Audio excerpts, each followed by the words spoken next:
So today I want to talk briefly about how you can find elements on a web page and how you can modify them or delete them in my case. And the first example I've got here, I've got a browser extension that adds the ability to add highlights to my browser.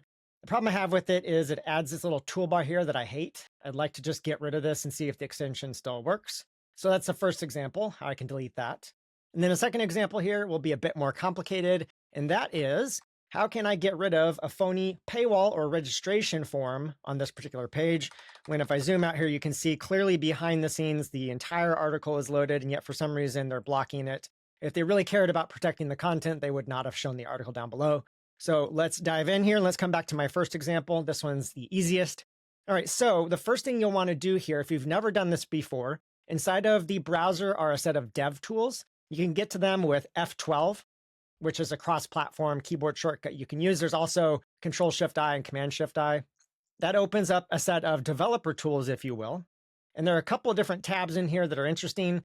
You want to make sure you click on the one with elements, though, because the first thing we want to do is just discover where the element is at on the page. So you can think of a web page basically as a series of elements that are composed together. And of course, one of those elements is going to be this little toolbar. And so the first thing I need to do is I need to find the element that I want to modify. And to do that, there's a little inspector icon here. So I can click on that, or Shift Command and C on a Mac. I believe it's going to be Shift Control and C on Windows. Once I do that, as I hover around the page, you can see various elements are lit up. Lots of blue boxes. Sometimes there's some green as well. So I can scroll around until I find what I want here. So I need to just hover over what I think the toolbar is. Maybe if I expand it out here and then inspect again, could actually look at the various buttons in here. So once I think I found it, once I'm highlighting part of it, what I like to do then is just click on the element here. That'll stop the inspector. It'll freeze it at that point in time. You can see over in this hierarchy over on the right, it's kind of like a tree view. These are the various elements, and it's got the one selected that I clicked on there. For example, if I change this here and pick a different one, you can see it's pointing at a different thing right here. And so what I like to do then, I like to use the arrow keys on my keyboard to move up and down to go through the various elements here. You can see I'm going over the different buttons. And then I like to go up a level here. You can see how this is nested a level beneath. These are the buttons here. Up one more level, looks like it's selecting the entirety of the toolbar. Sometimes I'll go past that though and just make sure there isn't another container around it. So I'll just hit the up arrow again here. Yeah, it looks like, okay, it's possible right here. This is also part of it, or this is part of maybe a bigger panel. So then I'll arrow down here and see if I can figure out what's different. It does look like this is probably the toolbar that I want to target here. And there's a hint here. You can see in the title over on the right, expand the toolbar. So I do think this is the one that I'll want to target. So if I just want to test that I found the correct element and I found all of it, I can do a couple of things here. First off, I can hit the delete key. And of course, if that works and the item is gone, you probably found the right thing. Now the key here though is, if you want to see what that element is again, instead of needing to reload the page and find it again, you can use Command Z to undo. And there you go. You can see the toolbar is back. So that's one nice thing, is to be able to undo and redo.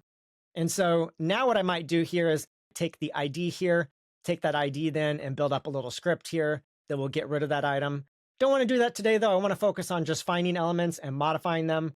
So that's sufficient for this for now. Next up, with the other example, a bit more complicated. If I open up the DevTools here with F12, this is laid out a bit different. That's all right. As long as you can see the elements panel here, you're good to go.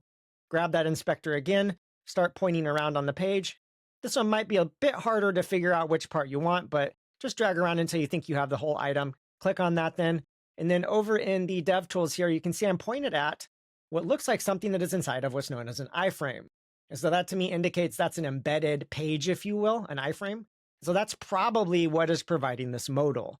However, before I get rid of that, I would like to maybe go up the stack here and see if I can find any other parts of this.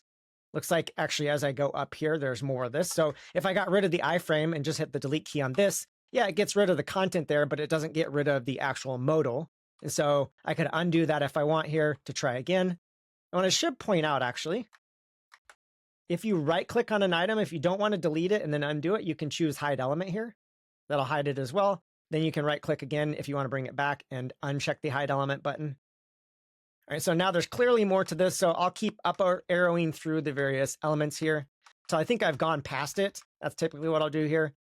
This is actually a good hint. When you're working with a page and there's some sort of element that you want to get rid of, like an overlay, for example, Well, oftentimes you'll see in the actual element attributes, you'll see the word overlay. It's exactly what I have right here. And so if I'm not certain what all this part entails, I could just delete that. And it looks like I got rid of the overlay. All right, so that's one step along. And I could undo that then if I want to make some sort of permanent script that would allow me to then get rid of that. I could now grab the class name here to target this element, or maybe one of the IDs inside here. And of course, right here, I should be able to right click and then hide this element.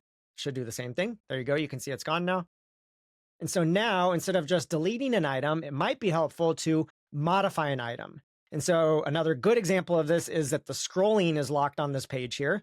So I can't scroll. If I zoom way out here, though, you can see the contents right there down below, but I can't scroll down to it. I can't scroll past the first part here. And of course, I could just zoom out and read it maybe at a small font. But instead of doing that, let's see if I can come over to the right-hand side here. Let's see if I can figure out what exactly is blocking the scroll. A couple of ways to do this. This is going to be an attribute that most likely has to do with overflow. The overflow is basically just hidden. So you can see whatever you can see here. And if you zoom out, you can see more of it, but you can't scroll past whatever shows on the single page here. And so one thing I could do here, short of just arrowing through the various aspects here and see if I could figure out what exactly it involves to get that overflow, I could just hit Command F here when I'm inside of the elements. So make sure you click into the elements if you haven't already. Command F, then you get a little box down here. Now you can just search through here for overflow. You can tab through the various results here. Command G on a Mac, I believe F3 on Windows. And okay, so here's something that looks promising. So it landed on a search result here for the body of the entire page. So the body is basically the entirety of what you can see on the web page.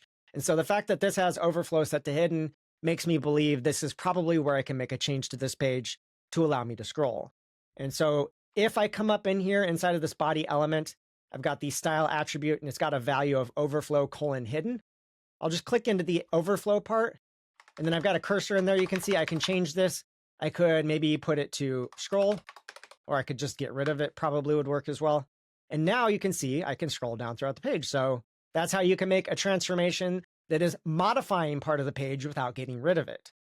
Right, so in the case of this toolbar, I really want to get rid of this. So I thought at the end of the video, I'd cover this here. So if I come grab the ID for the element that I could get rid of by deleting it, undo that, grab this ID here. I already have some modifications set up for this browser extension, so I can just hop over to my Tamper Monkey script for that, come down into my CSS that I inject for some modifications to the various elements. I should be able to come in here and set up a CSS selector here for the ID for that element. I should be able to put that in then, and then I'm assuming, I don't know if it'll work or not, but might be able to set the visibility to hidden. I don't know if it toggles the visibility at all.